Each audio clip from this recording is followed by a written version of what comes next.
Assalamualaikum warahmatullahi wabarakatuh. Eh, kepada Bu Ira, selaku dosen pemodelan dan teori risiko, kami dari kelompok 7 akan memaparkan presentasi kita mengenai agregat loss model.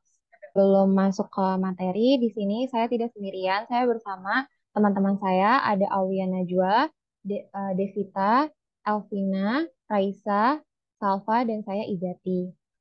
Boleh di next? Oke, topik yang akan kita bahas di presentasi ini ada empat. Yang pertama ada analytic result, the recursive method, the impact of individual policy modifications on aggregate payments, dan the individual risk model. Boleh di next. Sini saya akan menjelaskan analytic result. Boleh di next.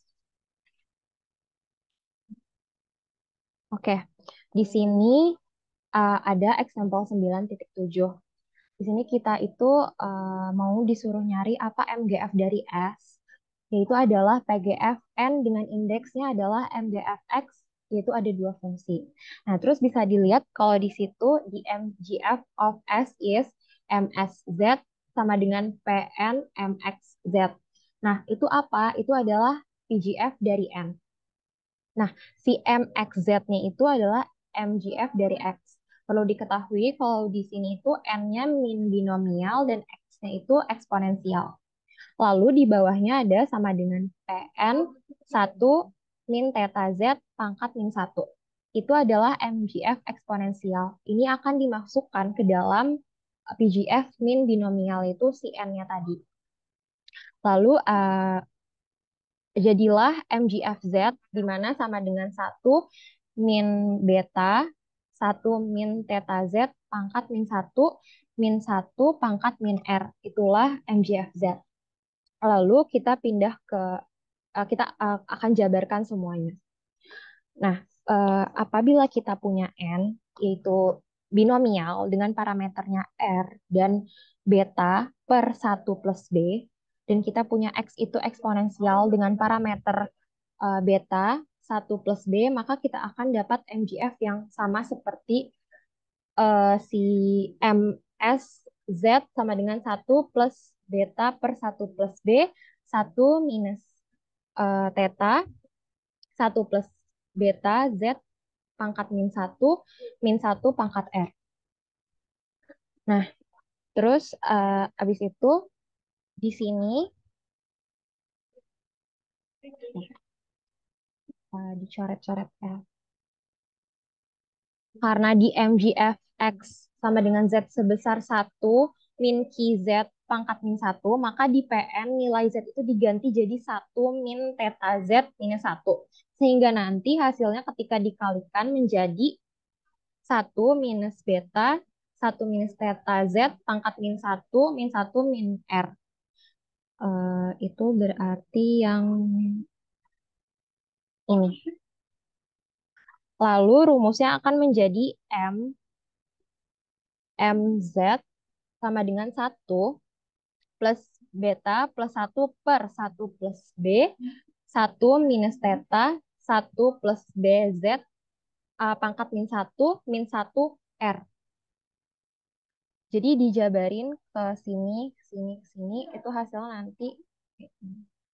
Nah, dari rumus yang tadi itu, yang MNZ sama dengan satu beta plus satu satu plus beta, satu minus theta, satu plus beta Z, pangkat minus satu min satu pangkat R, bisa kita jabarin, kita tinggal kaliin karena R-nya di sini tuh kan min. Kita kaliin, jadinya R-nya positif. Nah, habis itu di bawahnya ini kita tukar penyebutnya. Penyebutnya itu dikali. Jadi B-nya tuh nanti habis kan. B-nya habis, nanti bisa dipisah. Jadi kayak gini hasilnya. Oke. Terus hasil dari penyebut pembilangnya sama-sama dikalikan satu plus B, beta. Supaya bisa menghasilkan hasil akhir. Setelah dikalikan, nanti betanya dipisah. Jadi eh, beta yang bentar ya.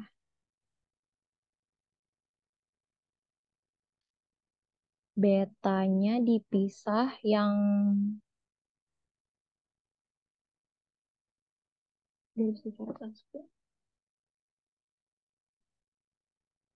Oh, ini betanya dipisah yang di sini sama di sini itu dicoret biar bisa dipisah atas bawah. Terus nanti B-nya itu eh, satu persatu bisa dipecah sehingga menjadi yang di bawahnya itu Z. Z-nya ini tuh pindah ke belakang. Kan tadinya Z-nya tuh ada di sini. Nah, Z-nya tuh nggak apa-apa dipindahin ke belakang. Karena kan dipecahkan. Kayak gitu. Nanti menghasilkan hasil akhir kayak gini.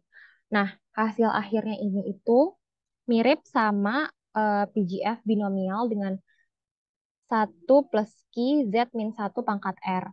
Jadi penjabaran ini semua itu hasilnya mirip dengan PGF binomial. Tapi di sini itu Q itu sebagai beta plus satu plus B, Z-nya sebagai satu min Q, satu plus B, Z angkat min satu.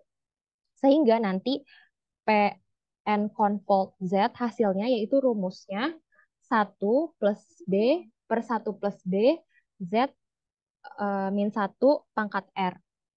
Lalu untuk MX confold Z itu jadi satu per satu min theta satu plus beta Z.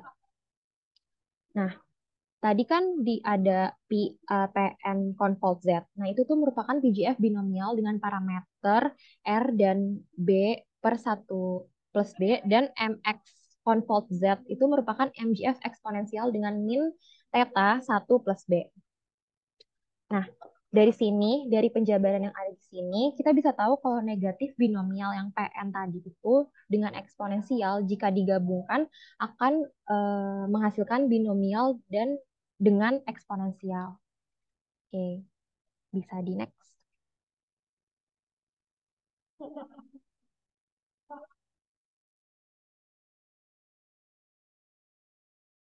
Oke, lalu di sini ya.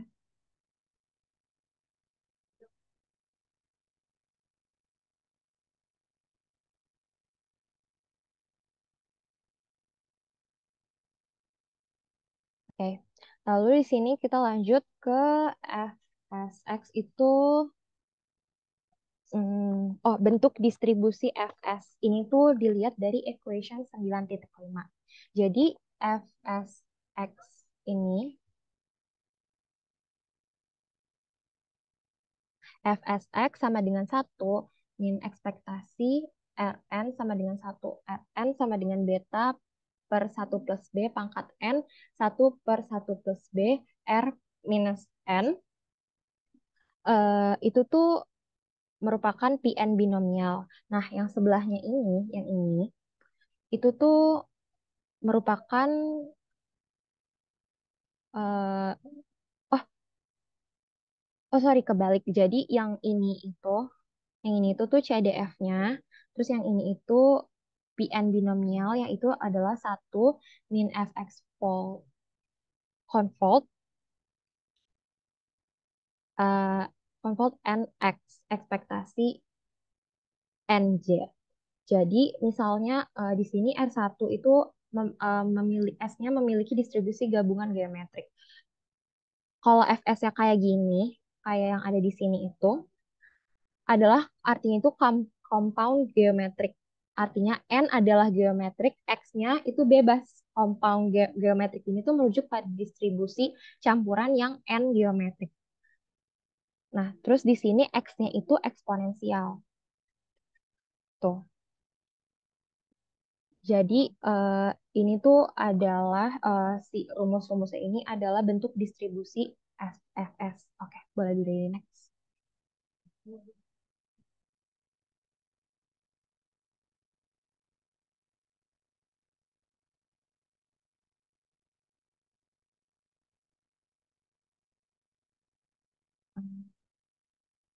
Kita masuk ke example 9.8. Di sini dia minta determine bentuk umum CDFS yang memiliki X berdistribusi eksponensial dengan N arbitrary. Maksudnya N arbitrary itu dia N-nya tuh tidak terikat oleh distribusi manapun atau kita mengabaikan distribusinya. Jadi N di sini tuh dia bisa bentuknya apa aja. Nah, tahap pertama untuk cari bentuk umum CDFS, kita definisikan dulu distribusi konvolusi X-nya. Konvolusi X sendiri itu distribusi gabungan X severity dan banyaknya pemegang polis. Di sini ada tabel sebaran peluang total severity untuk N orang.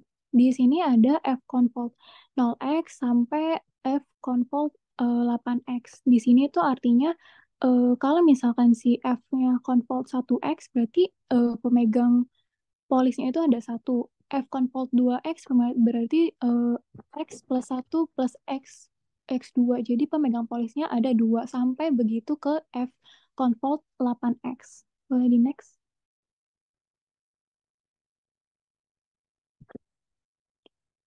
Di sini kita cari konvolusi N-nya dulu karena tadi saya udah jelasin kalau si X-nya itu X ke N itu melambangkan X1 plus X2 sampai X ke N, maka kita bisa cari distribusi dari MGF-nya dulu.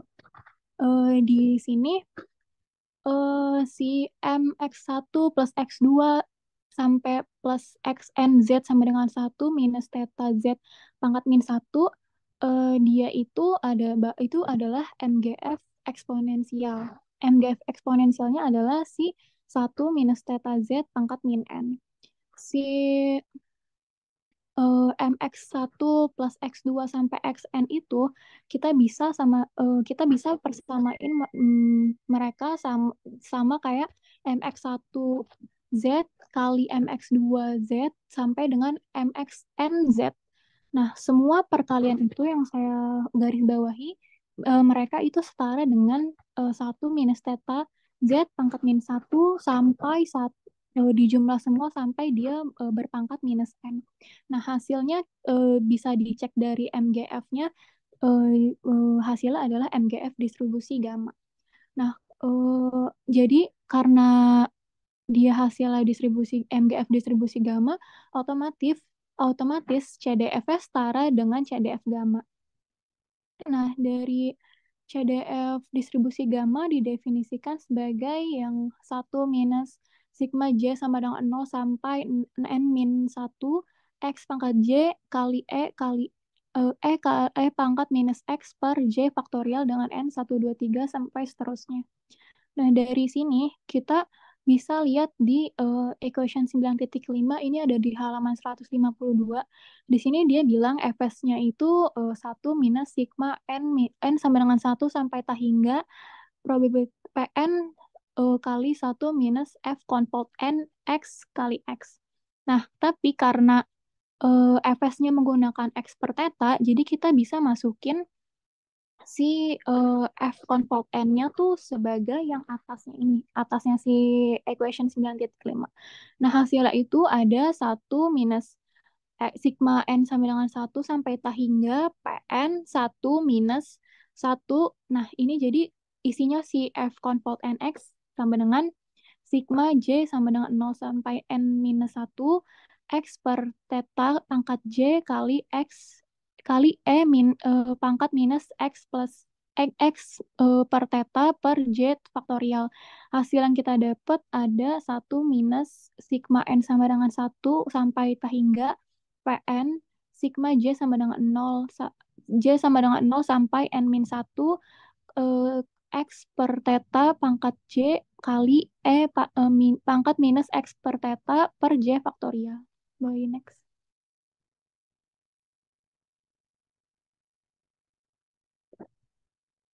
Nah, di sini ada dia bilang returning to the distribution function dari substitution. Nah, di sini kan dia tuh N sama dengan 1 baru J sama dengan 0. Jadi yang bentuk tengah ini N dulu baru J. Mereka itu boleh dibalik. Jadi J dulu baru N. Itu diperbolehkan. Karena J sama N itu punya hubungan. Kalau di sini dibilang J sama dengan N min 1, maka kita bisa dapat hasil N sama dengan J plus 1. Makanya mereka boleh dibalik. Boleh di next.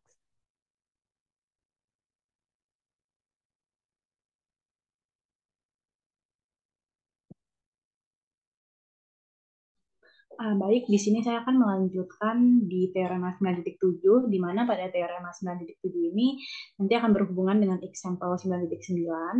Jadi pada teorema 9.7, di sini dimisalkan XJ ini memiliki distribusi gabungan Poisson dengan parameter lambda J dan distribusi severity dengan CDF F besar Jx untuk J sama dengan 1, 2, 3, hingga N. Dimisalkan juga di sini untuk S1, S2, hingga Sn ini independen. Maka S di sini S sama dengan S1 plus S2 hingga plus Sn memiliki distribusi gabungan Poisson dengan parameter lambda sama dengan lambda 1 ditambah lambda 2 ditambah hingga lambda n. Dan distribusi severity dengan CDF F besar X sama dengan sigma atau sum J sama dengan 1 sampai N lambda J per lambda total F besar J X. Nah, oke. Di sini saya akan menjelaskan mengenai example 9.9 yang dimana itu berhubungan dengan teorema 9.7 tadi. Jadi di sini tuh diketahui ada dua polis yang dimana untuk polis pertama ini memiliki Kampan Poisson distribution dengan lambda sama dengan 2 dan probabilitas severity pada pembayaran pertamanya itu 0,6 dan pada pembayaran keduanya itu 0,4. Ini untuk polis yang A. Sedangkan untuk polis yang B ini dia juga memiliki distribution compound Poisson dengan lambdanya itu sama dengan 1 dan probabilitasnya ini untuk pembayaran pertama 0,7 dan 0,3 untuk pembayaran ketiganya. Nah, di sini kita itu disuruh mencari peluang untuk pembayaran total dari kedua polis yang akan sama dengan 2. Nah, di sini tuh ada dua cara, yang dimana untuk cara pertama ini tuh kita uh, memisahkan severity dan frekuensinya, tapi di sini untuk polisnya itu digabung. Oke, jadi di sini saya akan menjelaskan terkait dengan yang tabel diketahui ini dulu ya. Jadi di sini ada polis A dengan notasinya itu lambda 1 sama dengan 2 dan polis B dengan lambda 2 sama dengan 1. Nah, pada polis A dengan lambda 1 sama dengan 2, pada pembayaran pertamanya ini sebesar 0,6, terus pembayaran keduanya 0,4, dan pada pembayaran ketiganya ini 0,0. Kenapa 0,0? Karena pada soal ini tuh tidak diketahui untuk pembayaran ketiga pada polis A itu berapa. Lanjut untuk polis B ini dengan lambda 2 sama dengan 1, ini tuh untuk peluang severity pada pembayaran pertamanya itu sebesar 0,7. Untuk pembayaran kedua itu 0,0 karena memang tidak diketahui dan kita bisa asumsikan menjadi 0,0. Dan untuk pembayaran ketiga pada polis B ini peluang itu sebesar 0,3. Jadi di sini kita menggunakan formula F besar X yang ada di teorema 9.7 tadi, yaitu F besar X sama dengan sigma J sama dengan 1 sampai lambda J per lambda total F besar JX. Nah, itu ini kan bentuknya ini kan CDF ya, jadi nanti diturunkan menjadi bentuk PDF yang dimana itu menghasilkan F kecil X sama dengan lambda J per lambda total dikali F kecil JX. Nah, di sini kita mencari severity distribution-nya dulu, yang dimana untuk severity distribution-nya ini tuh dia itu notasinya X. Di sini tuh kita mencari 3 severity distribution karena di sini ada 3 pembayaran, yang dimana pada pembayaran pertama ini, pada FX1 ini tuh ada pernya ya teman-teman sebenarnya, tapi kayaknya typo, jadi nggak ada pernya di sini. Jadi ini ada 2/3, duanya itu didapat dari polis A. Nah, sedangkan tiganya ini tuh didapat dari total lambda. Yang dimana total lambdanya itu kita bisa dapat dari lambda 1 ditambah lambda 2. Jadi 2/3 dikali dengan peluang severity pada pembayaran pertama di polis A ditambah lambda pada polis B per lambda total dikali dengan probability severity pada pembayaran pertama di polis B. Ini itu menghasilkan 0,633. Terus untuk fx2-nya ini juga sebenarnya sama aja, tetapi di sini yang beda itu cuma peluang severity-nya aja. Ini yang dikali itu untuk pembayaran keduanya, ini 0,4 ini pada pembayaran kedua di polis A, sedangkan 0,0 ini pada pembayaran kedua di polis B. Ini menghasilkan 0,2667, dan untuk di FX3 ini juga sama aja, cuma beda di perkalian severity probability-nya aja, dan ini menghasilkan 0,1. Nah, setelah tadi kita mencari severity distribution, di sini dilanjutkan mencari frequency distribution. Karena di sini tadi itu Poisson, di sini itu kita itu menggunakan rumus P0 ini sama dengan E min lambda, dan PK-nya ini tuh sama dengan E pangkat minus lambda dikali lambda pangkat K per K faktorial. Ini tuh didapat dari buku Krugman. Maksud PK di sini ini tuh merupakan probabilitas ketika N ini sama dengan K. Nah, di sini kita mencari, di sini cuma ada dua. Kenapa ada dua? Karena di sini cuma terdapat dua polis. Dan untuk frekuensi sendiri, ini notasinya itu adalah N. Nah, kita cari untuk PK1, ini tuh masukin aja rumusnya. E pangkat minus 3 dikali 3 pangkat 1 per 1 faktorial, ini menghasilkan 0,14. Dan untuk yang kedua juga sama aja, PK2 ini sama dengan E pangkat minus 3 dikali 3 pangkat 2 per 2 faktorial yang menghasilkan 0,22. Sekian. Nah, yang terakhir kita mencari agregat loss sama dengan 2. Nah, di sini untuk mencari itu, kita itu dengan formula probabilitas S sama dengan 2, sama dengan probability N sama dengan 1, dan X1 sama dengan 2, ditambah probability N sama dengan 2, dan X1 sama dengan 1, dan X2 sama dengan 1. Nah, ini maksudnya apa sih? Jadi di di sini, ini tuh maksudnya ini adalah probabilitas banyak klaim sebanyak 1 dan besarnya klaim ini sebesar 2. Ditambah dengan banyak klaim, probabilitas banyak klaim sebanyak 2 dan besar klaimnya ini masing-masing 1. Ini tinggal dimasukin aja, di mana tadi N sama dengan 1 itu 0,149, terus dikali dengan X1 sama dengan 2-nya itu, X1 pada pembayaran keduanya itu 0,267, dan ini selanjutnya tinggal dimasukin aja, dan di sini menghasilkan 0,1297. Oke, tadi kan dibilang kalau ada dua cara ya. Yang cara pertama itu ketika frekuensi sama severity-nya itu dipisah, sedangkan untuk cara kedua ini tuh severity sama frekuensinya digabung, tapi polisnya yang dipisah. Nah, ini tabelnya sebenarnya sama aja kayak yang tadi. Kita tinggal masukin aja nih untuk polis A-nya ini tuh probability SA sama dengan 0. Itu sama dengan pangkat minus 2. Jadi ketika probability di sini tuh SA sama dengan 0, berarti kan ini tuh nanti probability N sama dengan 0 dan X1 itu sama dengan 0 kan. Nah, di sini kan berarti menghasilkan ini tuh sama aja kayak P0, yang dimana P0 itu tuh merupakan E pangkat minus lambda. Jadi tinggal dimasukin aja menjadi E pangkat minus 2. Terus yang kedua ini untuk probability SA sama dengan 1 di sini, ini tuh penjabarannya itu ketika probability N sama dengan 1 dan severity-nya itu sama dengan 1, ini tuh nanti akan menghasilkan E pangkat minus 2 dikali 2 per 1, di mana 2 per 1-nya ini tuh merupakan P1 miliknya frekuensi, dikali dengan peluang severity pada pembayaran pertama di polis A menghasilkan 1,52 E pangkat minus 2. Nah, untuk yang ketiga ini ada dua kemungkinan, yang dimana yang kemungkinan pertama ini merupakan probability M sama dengan 1 dan X1 sama dengan 2. Terus yang ditambah dengan probability kedua itu N-nya itu sama dengan 2 dan X1 sama dengan 1 dan X2 sama dengan 2 menghasilkan 1,52 E pangkat minus 2. Untuk polis B-nya sendiri sama aja kayak yang polis A. Tinggal diganti dengan lambdanya aja. Terus di sini kita tinggal masukin agregat loss-nya, yang dimana untuk probability SA plus SB sama dengan 2. Kenapa di sini 2? Karena tadi ada dua polis ya. Jadi ini menghasilkan 3 kemungkinan nih. Yang dimana kemungkinan itu tidak akan lebih dari sama dengan 2. Nah, kemungkinan pertama itu SA sama dengan 0 dan SB sama dengan 2, ditambah kemungkinan kedua itu SA sama dengan 1 dan SB sama dengan 1, dan ditambah kemungkinan ketiga itu SA sama dengan 2 dan SB sama dengan 0. Ini tinggal dimasukin aja, kan tadi SA sama dengan 0 itu kan E pangkat minus 2 ya.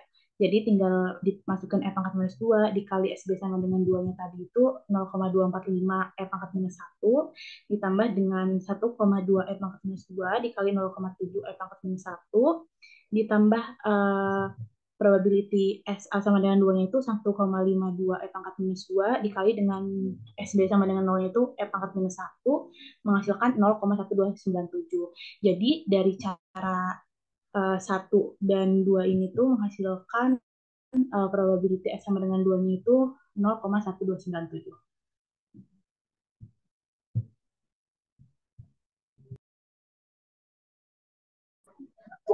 Selanjutnya, saya akan menjelaskan tentang recursive method, di mana recursive method ini merupakan metode alternatif untuk lebih cepat mengevaluasi distribusi klaim agregat. Selanjutnya kita masuk ke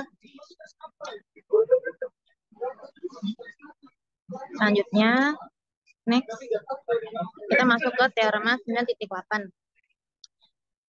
Di mana di sini kita mendapatkan formula yaitu Fsx, di mana Fsx ini merupakan agregat. Perlu diingat agregat itu terdapat dua, yaitu frekuensi dan severity. Lanjut sama dengan P1 min A plus B, di mana P1 min A plus B ini adalah frekuensinya. Lalu P0 dikali Fxx, di mana Fxx di sini didapat dari variabel acak severity-nya. Ditambah sigma di mana Y berjalan dari Y sampai dengan 1 sampai X limit M, di mana X limit M ini merupakan cuma ada di polis limit, di mana X merupakan pengajuan klaim dan M adalah batas limit pembayaran klaim. Lalu dikali A plus BY per X, dikali Fxy, dikali Fs kali min Y per 1 A Fx 0. Lanjut.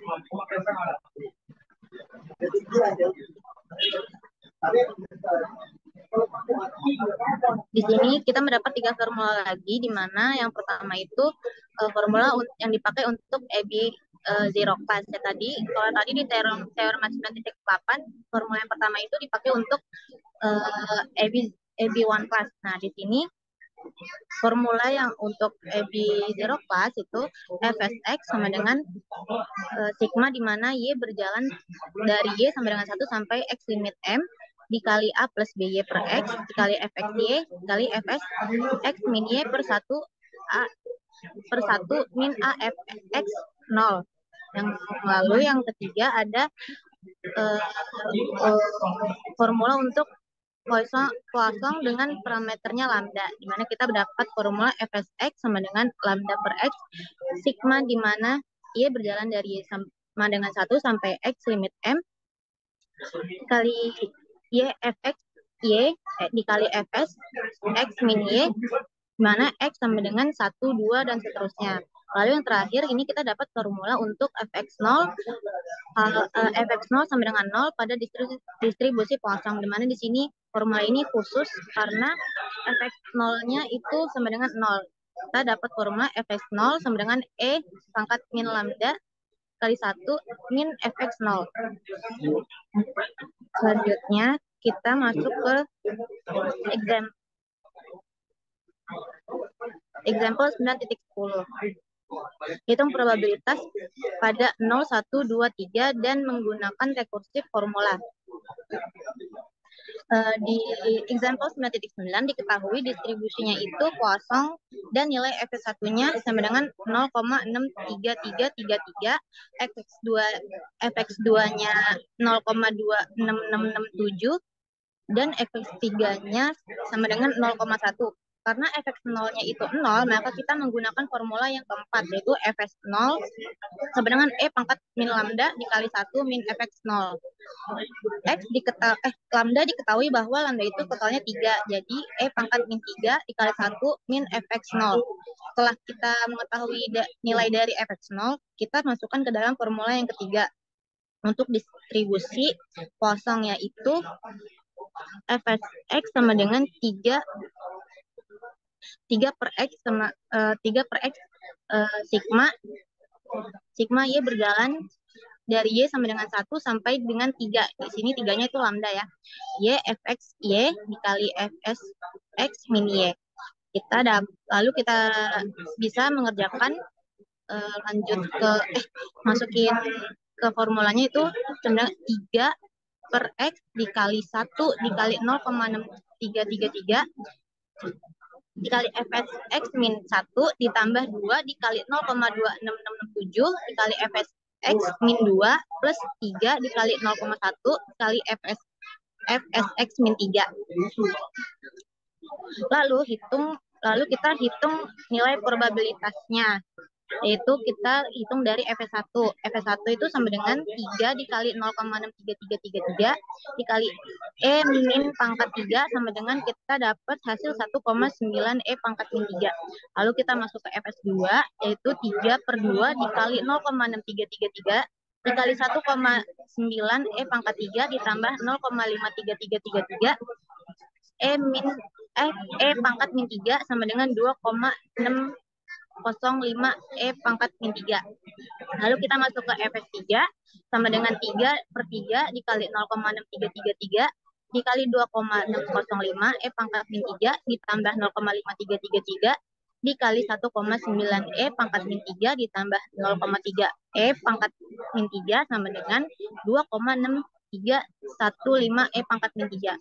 Lalu yang terakhir kita masuk ke Fs4, di mana 3 per 4 dikali 0,6333 dikali 2,63515 E pangkat min 3 ditambah 0,53333 dikali 2,605 E pangkat min 3 ditambah 0,3 dikali 1,9 E pangkat min 3.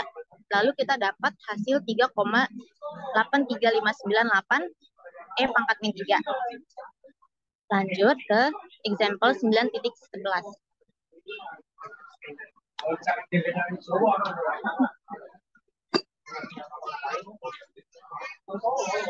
Di sini kita dapat soal a compound distribution has a zero modified binomial distribution with M sama dengan 3, I sama dengan 0,3, dan PM0 sama dengan 0,4. Individual payments are 0, 50, 150, dan 150 with probabilities 0,3, 0,5, dan 0,2 respectively. Use the recursive formula to determine the probability distribution of S. Di sini pembayaran itu harus mengandung kelipatan tertentu. Kita lihat di contoh soal ini, pembayarannya itu 0, 50, 150. Maka kelipatan yang cocok itu di kelipatan 50. Berarti ada nilai yang hilang, yaitu nilai 100 kan pada Fx2-nya. Jadi Fx0-nya itu 0,3. Fx1-nya di pembayaran 50 nilainya 0,5. Fx2-nya karena nilainya 100 dan tidak ada, maka nilainya 0. Dan Fx3-nya di pembayaran 150 itu 0,2. Maka ini itu zero modified binomial. Maka kita menggunakan rumus yang pertama itu PM0 plus 1 min PM0 dikali 1 plus Q dikali F0 min 1 pangkat M dikurang 1 min Q pangkat M per 1 min 1 min Q pangkat M. Nah, ini rumus yang pertama ini kita masukin ke rumus yang kedua, yaitu rumus Fx0.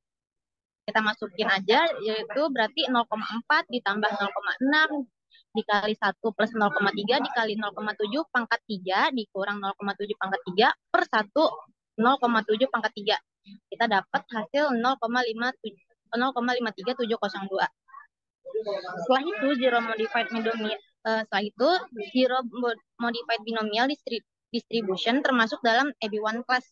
Jadi kita pakai formula yang pertama, yaitu formula FSS itu P1 dikurang A plus B P0 dikali Fxx ditambah sigma Y berjalan dari sama dengan 1 sampai dengan 3 dikali min 3 per 7 plus 12Y per 7X dikali Fxy dikali Fs X min Y per 1 min 3 per 7 dikali 0,3. Lalu kita cari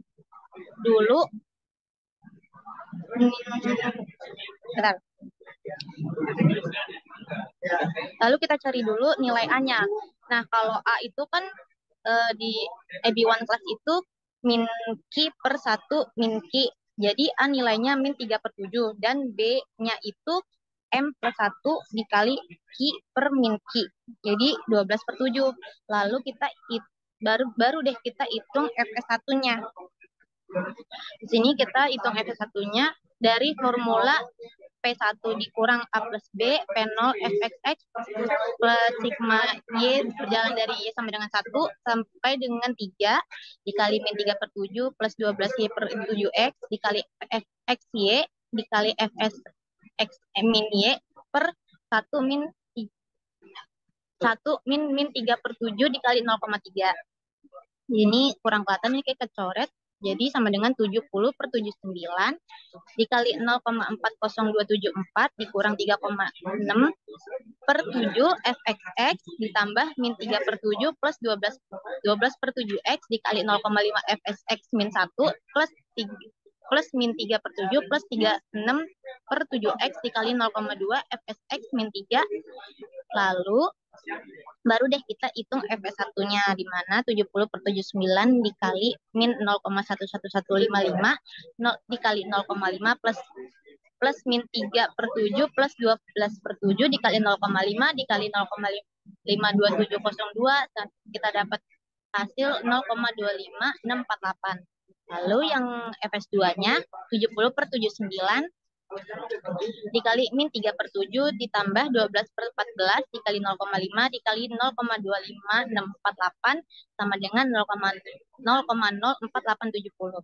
Lalu fs3-nya 70 per 79 dikali 0,11155 dikali 0,2 ditambah min 3 per 7 ditambah 12 per 21 dikali 0,5 dikali 0,04870 ditambah min 3 per 7 ditambah 36 per 21 dikali 0,2 dikali 0,53702. Baru kita dapat bisa menghitung fs4-nya, di mana 70 per 79 dikali min 3 per 7 ditambah 12 per 28 dikali 0,5 dikali 0,10567 ditambah min 3 per 7 ditambah 36 per 28 dikali 0,2 lalu dikali 0,25648. Lalu baru kita dapatlah hasil 0,03896.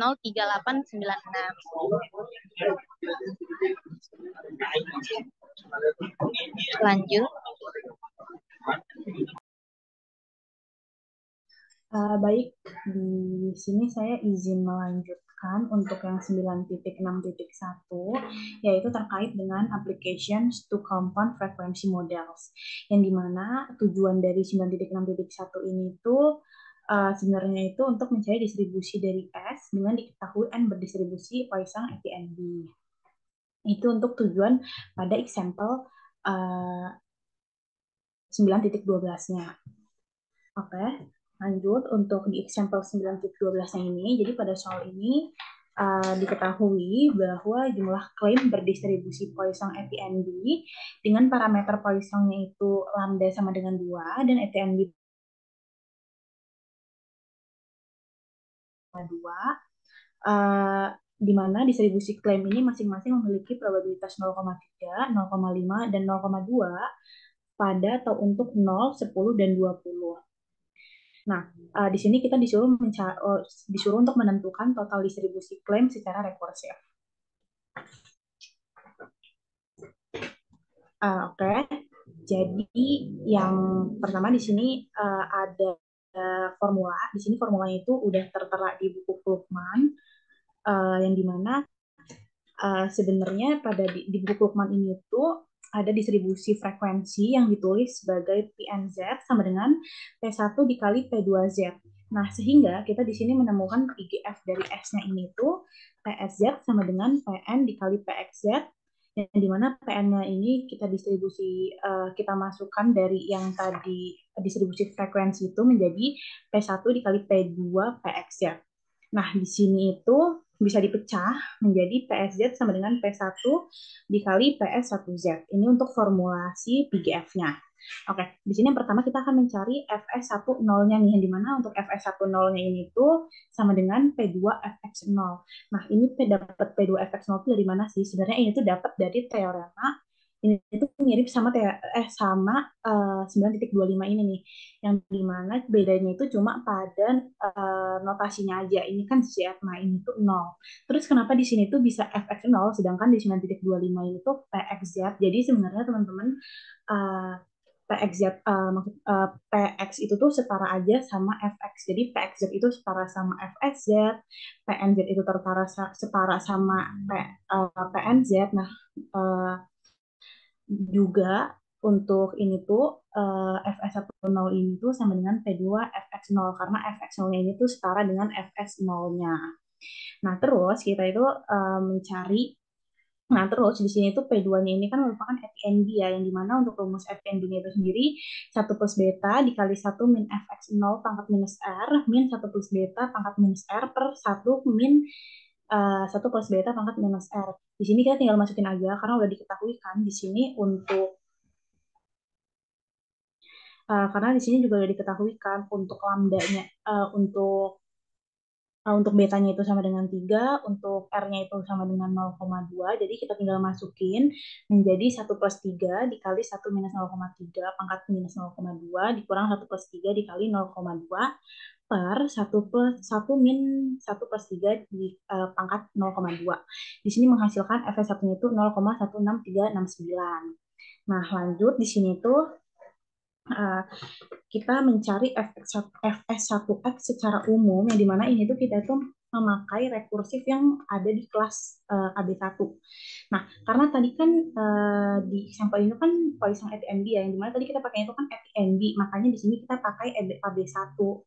Nah, untuk mencari rekursifnya itu kita tuh butuh nilai P1 di sini, yang dimana untuk nilai P1-nya ini kita bisa dapat dari kalau kita mencari A sama B-nya terlebih dahulu. Jadi di sini kita nyari A-nya dulu, di mana A-nya itu sama dengan 3 per 1 plus 3, menghasilkan 0,75. Terus B-nya itu kita cari 0,2 minus 1 dikali A-nya ini 0,75, itu menghasilkan minus 0,6. Di sini menghasilkan di sini kita tinggal cari P1-nya, di mana P1-nya ini 0,2 dikali 3 per 1 plus 3 pangkat 0,2 tambah 1 dikurang 1 plus 3 menghasilkan P1-nya ini sebesar 0,46947. Nah, di sini kita tinggal masukin aja nih fs1x-nya ke dalam formula ini. Jadi formula fs1x ini itu adalah ini, yaitu 0,46947 dikurang 0,75 dikurang 0,6 dikali 0 fxx plus sigma y sama dengan 1 sampai x dikali 0,75 min 0,6 y per x fx y fs1x min y per 1 min 0,75 dikali 0,3. Nah, itu tuh menghasilkan 0,60577 fxx plus 1,29032 sigma y sama dengan 1 sampai x dikali 0,75 min 0,6 y per x fx y fs1 x min y. Nah, setelah kita dapat formula fs1x-nya ini, di sini tuh kita tinggal masukin aja nih dari yang diketahuinya. Yang dimana sebenarnya kita tinggal masukin dari formulanya aja sih, ini sama aja. Cuma bedanya itu paling yang kan tadi itu di sini ada fxx-nya kan, gimana fxx-nya ini tuh berbeda-beda, jadi paling cuma bedanya di situ aja. Selain itu sama, jadi untuk fs1-nya ini menghasilkan 0,31873, fs2-nya ini menghasilkan 0,22002, fs1/3-nya ini menghasilkan 0,1063 686 dan FS14 ini menghasilkan 0,06692. Nah, belum selesai sampai di situ. Jadi kan jadi di sini kita mencari FS0 atau PS0. Tadi kan sudah dijelasin kan kalau misalkan FS0 itu sama aja setara dengan PS0. Yang dimana di sini itu kita menggunakan pangkat lambda dikali PS10 minus 1 atau setara dengan pangkat lambda dikali FS10 minus 1. Yang tadi FS10-nya itu kan udah diketahui ya, kalau dia itu 0,16369. Nah, jadi kita tinggal hitung aja di sini untuk FS0-nya itu menghasilkan 0,18775. Nah, setelah itu di sini tuh ada formula rekursifnya nih. Nah, ini tuh untuk mencari si Fs-nya. Nah, di sini tuh formulanya itu ada Fsx sama dengan 2 per x, sigma y sama dengan 1 hingga x, y fs1 y dikali fs1 y dikali fs x min y, ini tuh untuk x sama dengan 1, 2, dan seterusnya. Nah, kita tinggal masukin aja formulanya, kan tadi juga udah diketahui ya untuk kayak fsx min y-nya tuh diketahui kalau dia itu 0,18775. Jadi kita tinggal masukin aja nih. Paling bedanya itu di sini cuma si X-nya aja. Di sini untuk fs1 ini X-nya itu 1, untuk fs2 S-nya 2, dan seterusnya. Nah, jadi untuk fs1-nya itu di sini menghasilkan 0,11968, fs2-nya itu 0,12076, dan fs3-nya ini 0,10090, juga fs4-nya ini 0,0869615. Oke, lanjut. Di sini masuk ke, jadi setelah di 9.6.1 tadi, di sini kita masuk ke 9.6.2, di mana di sini dijelaskan terkait dengan underflow atau overflow problems. Sebentar. Oke, jadi pada kasus ini, di mana probability S itu sama dengan 0 dan data asuransinya ini banyak, ini tuh nantinya akan bisa menyebabkan probability S itu bisa memiliki nilai yang sangat kecil, yang sangat kecil, bahkan lebih kecil daripada angka terkecil yang ada di komputer. Itu yang ditulis pada buku kelupannya. Dan saat ini terjadi, maka di komputer itu akan mengeluarkan nilainya sebagai 0 atau 0. Nah, terus di sini itu pada underflow atau overflow problems ini, di sini itu juga menjelaskan terkait dengan si nilainya itu jika underflow atau nilainya 0, sehingga nantinya rekursinya itu akan fail. Atau juga apabila fs-nya ini terlalu besar, maka akan mengakibatkan overflow. Dan itu juga bisa menyebabkan rekursinya fail. Jadi sebenarnya di 9.6.2 ini itu hanya menjelaskan bahwa jika nilainya itu underflow, itu bisa memicu rekursinya itu fail. Dan jika nilainya itu overflow, itu bisa memicu rekursinya itu fail juga, kayak gitu.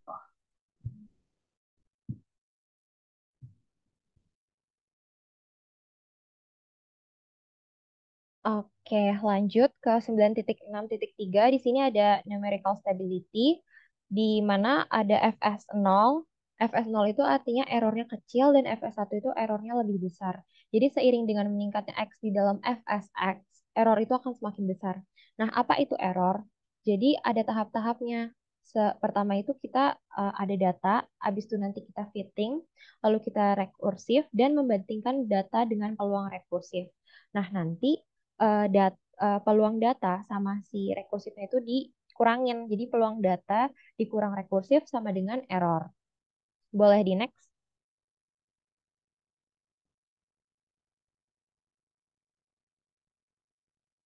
Nah, di sini ada continuous severity theorem 9.10. Di formulasi di bawah ini adalah severity continue. Fsx sama dengan P1, Fx, X plus X0, A plus BY plus X, Fx, Y, Fs, X min Y, dy. Nah, ini tuh si continuous severity itu tuh menjelaskan tentang formula distribusi S untuk N yang merupakan kelas A, B, 1 dengan X berdistribusi kontinu. Boleh di next?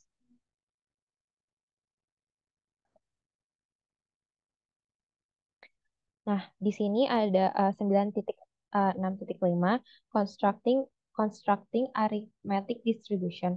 Di sini itu menjelaskan tentang cara membuat formula distribusi S dengan perhitungan secara diskrit tetapi dari data severity continue. Diskritasi dilakukan terhadap X. Jadi di construction arithmetic distribution itu terdapat dua metode. Yang pertama ada di method of rounding dan yang kedua ada di method of local moment matching. Dua metode ini akan dijelaskan oleh di slide selanjutnya. Boleh di next. Oke, selanjutnya izin melanjutkan. Selanjutnya kita masuk ke bab the method of rounding. Nah, di bab ini kita mencari FJ-nya itu yang dimana FJ itu menunjukkan probabilitas yang ditempatkan pada JH yang dimana J-nya itu 0, 1, 2, dan seterusnya. Nah, untuk mencari FJ tersebut terdapat rumus yang dimana FO-nya ini sama dengan PR X kurang H per 2 sama dengan Fx H per 2 kurang 0. Lalu untuk Fj-nya itu sama dengan Fx JH tambah H per 2 min 0 dikurang Fx JH min H per 2 kurang 0, di mana J sama dengan 1, 2, dan seterusnya. Nah, di metode ini membagi probabilitas antara J tambah 1 dikali H dan JH untuk menugaskan ke J tambah 1 dan J mm, memusatkan probabilitas suatu setengah rentang pada kedua sisi JH, yaitu tepat di JH.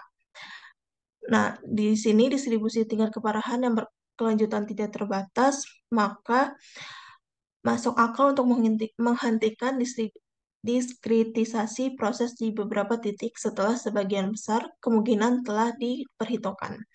Nah, jika indeks terakhir adalah M, maka Fm sama dengan 1 kurang Fx, M kurang 0,5 dikali H min 0. Dengan metode ini, diskrit probabilitasnya tidak pernah negatif dan berjumlah 1, sehingga memastikan bahwa distribusi ini dihasilkan secara sah. Oke, next.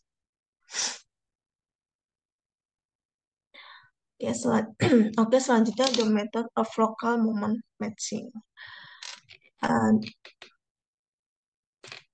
Yang pertama yaitu pertimbangan interval sembarang yang panjangnya FA dilambangkan dengan XK, XK tambah PH. Nah, ditemukan bahwa masa titiknya itu MK0, MK1 hingga MKP di titik SK, SK tambah H hingga SK tambah P. Sehingga yang pertama P momen dipertahankan. Sistem pertamaan P tambah 1 mencerminkan rumus ini yaitu sigma yang dimana J sama 0 P XK tambah JH pangkat R MKJ sebagai integral XK tambah PH min 0 XK min 0 X pangkat R df X yang dimana R-nya ini 0, 1, 2 hingga P. Di mana notasi min 0 ini pada batas integral menunjukkan probabilitas diskrit pada XK harus dimasukkan. Tetapi pada probabilitas diskrit pada XK tambah PH harus dikecualikan. Lalu yang kedua ada interval sehingga XK tambah 1 sama dengan XK tambah PH. Dan titik akhirnya ini berhimpitan. Sehingga pada titik akhirnya ini dijumlahkan dengan XO sama 0, maka dihasilkan distribusi diskrit memiliki probabilitas berturut-turut. Sehingga dirumuskan bahwa F0 sama dengan M00, untuk F1-nya ini sama dengan M01, F2-nya ini sama dengan M02. Lalu untuk Fp itu sendiri yaitu M0P tambah M10, Fp tambah 1 sama dengan M11. Lalu untuk uh, yang F lalu untuk Fp tambah 2 sama dengan M12. Untuk menjumlahkan 9.27 ini semua kemungkinan nilai K dengan X0 sama dengan 0 dijelaskan bahwa P ini dipertahankan untuk seluruh distribusi dan probabilitas bertambah menjadi 1. Next. Bentar boleh. Gue mau pause dulu ya. Gue mau ganti wifi soalnya. Bentar ya. Bentar ya. Sorry. Oke, boleh lanjut. Thank you. Oke, next. Nah, di sini ada teorema 9.11. Dengan metode ini, momen aritmatika cocok dengan tingkat keparahan sebenarnya distribusi yang memiliki probabilitas berturut-turut. Nah, untuk mengetahui M-nya di 9.28 ini, terdapat rumus MKJ sama dengan integral XK tambah PH min 0, XK min 0, dengan sum perkalian I sama dengan J X min XK min I kali H per J min I kali H dfx kali X J sama dengan 0, 1 hingga P. Nah, untuk notasi fx sama untuk notasi fx, x min 0 menunjukkan bahwa probabilitas di x ini tidak boleh dimasukkan. Dengan cara lain, ketika kita terdapat probabilitas diskrit di salah satu titik batas, maka probabilitas ini harus ditetapkan ke nilai setengah rentang di atas titik tersebut. Next.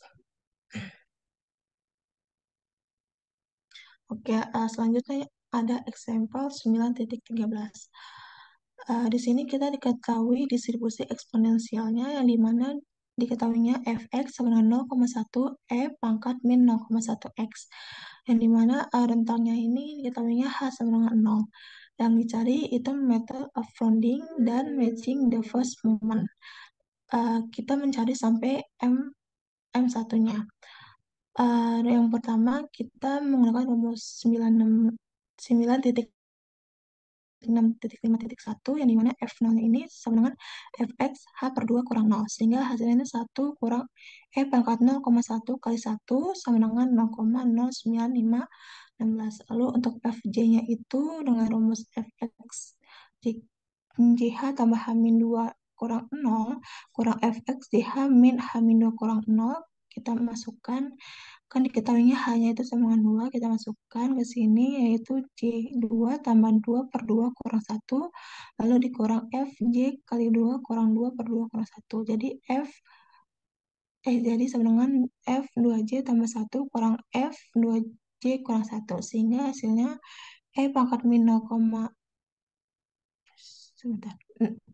Jadi hasilnya ini E pangkat 0,1 2J kurang 1 kurang E pangkat 0,1 2J tambah 1. Lalu selanjutnya eh, untuk matching the first moment kita diketahui P-nya itu 1 dan XK ini sama dengan 2K. Lalu kita menggunakan teorema 9.11 yang dimana MKJ-nya ini sama dengan integral XK tambah PK min 0, XK min 0, sum perkalian X min X min X min X min XH min LH per J min 1H dikali JFX kali X yang dimana kita masukkan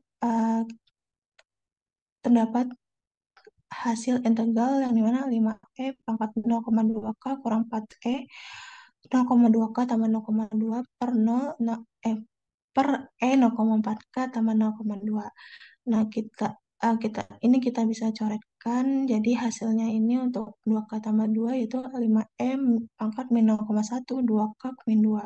Lalu untuk 2K-nya itu sendiri dihasilkan min 4E kurang 0,1, 2K.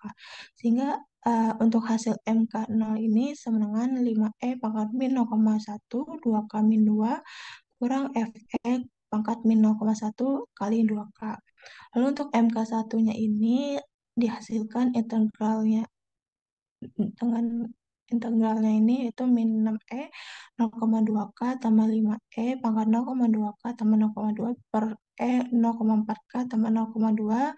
Ini kita bisa coret. Jadi hasil untuk 2K tambah 2 yaitu min 6E pangkat min 0,1 kali 2K tambah 2. Lalu untuk 2K-nya itu sendiri yaitu 5E pangkat 0,1 kali 2K. Sehingga hasil untuk MK1 sama dengan min 6E pangkat 0, hasilnya itu min 6E pangkat min 0,1 kali 2K tambah 2 ditambah 5E pangkat min 0,1 kali 2K. Sehingga uh, sehingga kita sehingga terakhir kita menggunakan rumus 9.6.5.1 yang dimana FO ini sama dengan 600 itu sama dengan 5E min 0,2 kurang 4 sama dengan 0,09365. Untuk 5E pangkat min 0,2 ini kita misalkan K-nya itu 0, jadi 5E pangkat min 0,1, 2 kali 0 tambah 2, jadi 5E min 0,2. Begitu juga dengan 4, dan dimana misalkan K-nya itu sama dengan 0. Jadi untuk FJ-nya itu sama dengan MJ min 1, 1 tambah MJ 0, itu sama dengan 5E pangkat min 0,1 kali 2J min 2 kurang 10E pangkat min 0,1 kali 2J tambah 5E pangkat min 0,1 kali 2J tambah 2. Next.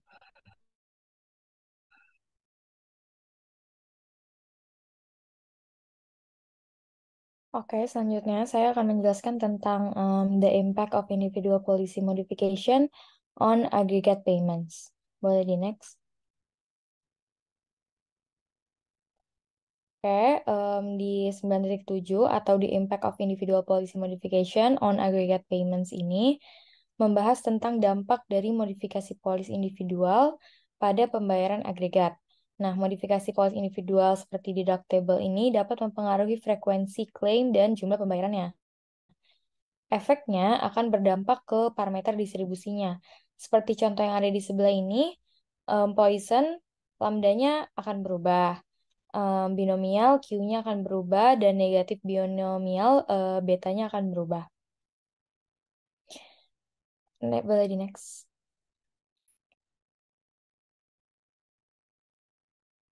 Oke, pada example 9.14 ini, kita akan menentukan mean, varian, dan distribusi aggregate payments. Nah, diketahui bahwa N sama dengan lambda sama dengan 3, X parameter alpha sama dengan 4, deductible-nya sama dengan 6. Perlu diketahui jika deductible-nya 6 itu, di bawah 6 itu nggak dibayar, co-insurance-nya 75%, dan individual loss limit-nya adalah 24. Nah, pertama kita akan menghitung ekspektasinya dulu. Ekspektasinya itu, rumusnya itu ekspektasi S sama dengan ekspektasi N dikali ekspektasi X. Nah, mencari ekspektasi S ini atau ekspektasi severity itu dengan cara ekspektasi S sama dengan ekspektasi NL dikali ekspektasi YL.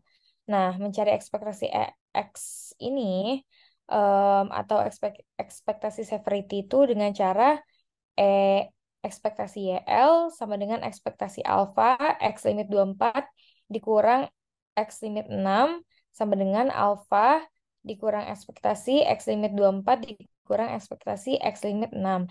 Ditemukan bahwa eksponen X sama dengan 0,54675 seperti yang ada di sini. Lalu karena eksponen X-nya sudah ketemu, masukkanlah parameter yang didapat ke dalam persamaan. Jadi terdapat eksponen X sama dengan eksponen NL dikali eksponen YL sama dengan 3 dikali 0,54675 sama dengan 1,64. Kita sudah ketahui bahwa mean aggregate payments ini adalah 1,64. Selanjutnya kita akan mencari variansi S. Nah, variansi S ini dengan cara sama dengan lambda eksponen dikali YL kuadrat sama dengan 3 dikali 3.984,81 sama dengan 11.954 sama dengan 3,46 kuadrat. Oke. Selanjutnya kita akan mencari berapa besar distribusi aggregate payments. Nah, distribusi aggregate payments ini di 9.14 ini itu diketahui fee-nya sama dengan PR X lebih besar dari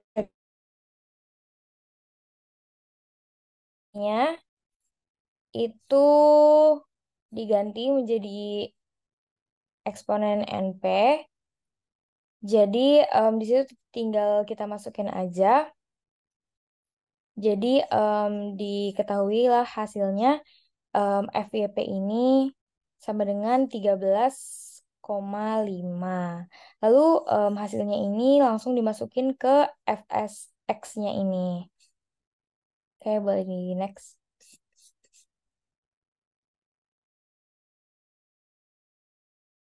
Kita masuk ke 9.8, the individual risk model. Boleh di Nah, di individual risk ini tuh dia tuh masuknya ke asuransi jiwa. Di 9.8.1, the model ini tuh model agregat untuk klaim satu kali pengajuan. Di sini dia bilang model represent the aggregate and di sini ada fx j 1 minus Q dengan X sama dengan 0, Qj dengan X sama dengan Bj. Nah, si 1 minus Qj ini adalah peluang klaim yang belum diajukan, sedangkan Qj adalah peluang klaim diajukan. Nah, Bj adalah besar klaim, dan Bj ini tuh bukan variabel random. kita bisa lihat ke ruas sebelah kanan. Di sini ada ekspektasinya. Di sini ekspektasi N sama dengan Q, X sama dengan BJ. Dan perlu diingat lagi, BJ bukan varian random. Makanya ekspektasi S-nya sama dengan ekspektasi N kali X. Nya varian X sama dengan var kali X kali N. Bisa dibilang sama dengan X pangkat 2 kali var N sama dengan BJ pangkat 2 kali Q kali 1 minus Q. Nah, itu kalau si BJ-nya itu bukan variabel random. Nah, kalau kalau benefitnya adalah variabel random, bisa ekspektasinya kayak yang biasa aja, yaitu ekspektasi S kali sama dengan ekspektasi N kali ekspektasi X. Nah, untuk variannya ekspektasi N kali varian X plus varian N kali ekspektasi X pangkat 2. Nah, ini ada MGF-nya juga udah tertera. Boleh di next.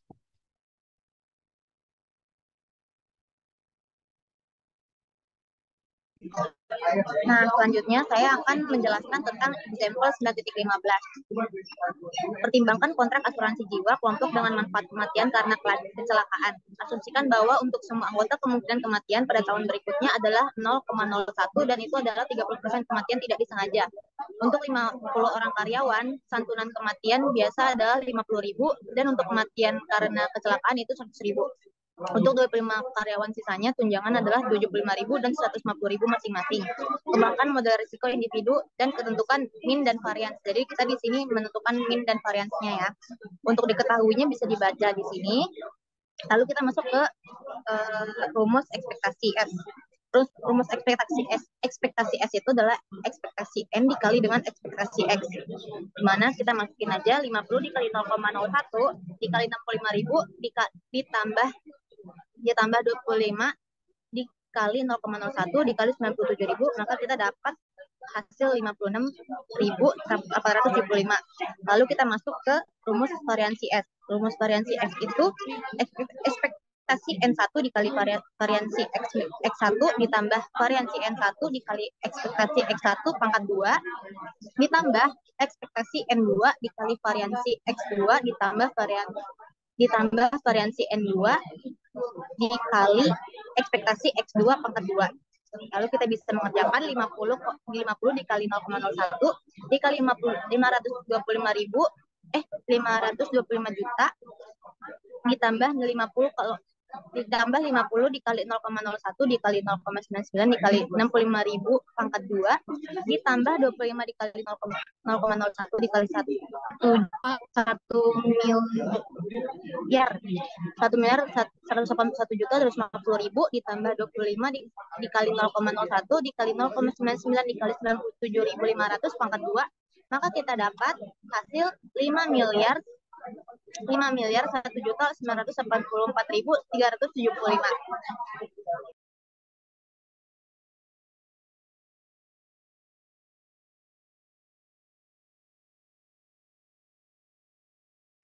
Nah, kita masuk ke 9.8.2, ada parametric approximation.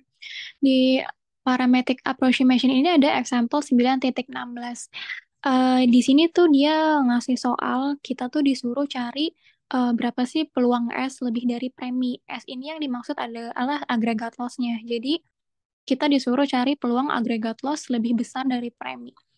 Nah, di sini dia minta pakai normal dan log normal approximation. Nah, pertama saya mau jelasin yang normalnya dulu.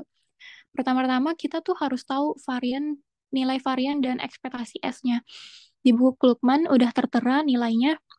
Ekspektasinya itu 2054,41, variannya itu 1,025 kali 10 pangkat 8.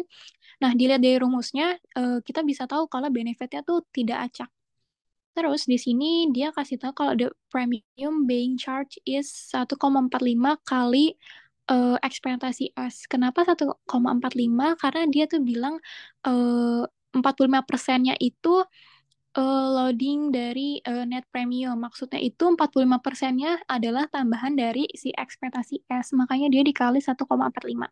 Nah, di probabilitas Z, kita bisa tulis lebih besar dari S kurang ekspektasi S per akar varian S. Nah, di sini langsung dapat angkanya tinggal dimasukin aja ke rumus yang saya udah tulis tangan. Jadi kita tahu kalau peluang dari agregat loss lebih besar dari premi itu 46%. Boleh di next. Kalau yang tadi itu normal, sekarang log normal. Nah, bedanya di log normal ini dia itu pakai mu sama sigma, dan sigma ini dia si mu bukan si ekspektasi S, tapi dia emang parameter dari si log normal. Begitu juga dengan sigma. Sigma itu bukan varian S. Di log normal kita harus tahu dulu berapa sih nilai mu dan sigma kuadratnya. Kita pakai cara eliminasi. Di buku Klongman langsung ada nilai mu-nya minus 0,89 dan sigma pangkat kuadratnya 3,23. Terus kita bisa masukin probabilitas Z kurang dari sama dengan ln S kurang mu per sigma. Kita bisa dapetin hasilnya itu kalau pakai log normal adalah 13%. Nah, dari si mu yang plus 1/2 sigma kuadrat, kita bisa langsung masukin ln 2,5441 per ln ekspektasi S. Nah, kalau yang untuk 2 mu plus 2 sigma kuadrat, kita juga bisa masukin ln varian S plus ekspektasi S kuadrat. Dan next.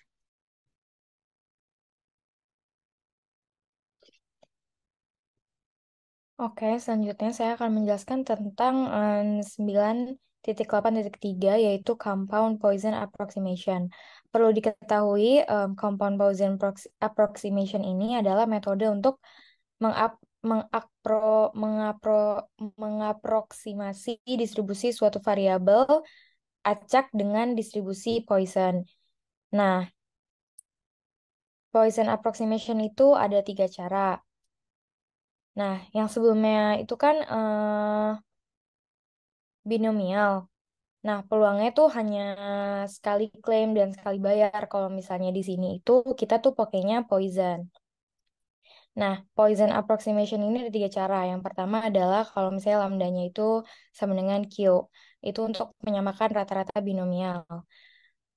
Yang kedua, jika lambdanya itu sama dengan min ln 1 min Q, itu untuk menyamakan probability N sama dengan 0.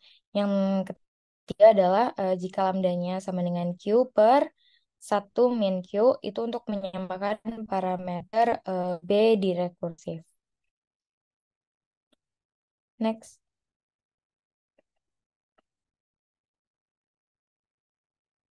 Nah, selanjutnya ini di sini ada MSX-nya. Nah, nanti kita itu pakai I-nya itu Poisson. Jika I-nya Poisson, rumusnya ada yang di bawahnya itu yang MSZ. Nah, ini MSZ itu sama dengan MGF-nya S. Selanjutnya ada juga MGFX. MGFX ini di sini merupakan B itu benefit. Jadi apabila B variabel random dan apabila B bukan variabel random ini bisa pakai rasio lambda J per lambda aja. Ini juga bisa pakai rasio lambda J per lambda aja. Di sini ada lambdanya untuk MGF S dan ini untuk MGF X. Nah, selanjutnya ada apabila B variabel random dan apabila B bukan variabel random yang sudah tadi saya jelaskan, kita bisa memakai rasio lambdanya J itu sama dengan lambda. Next.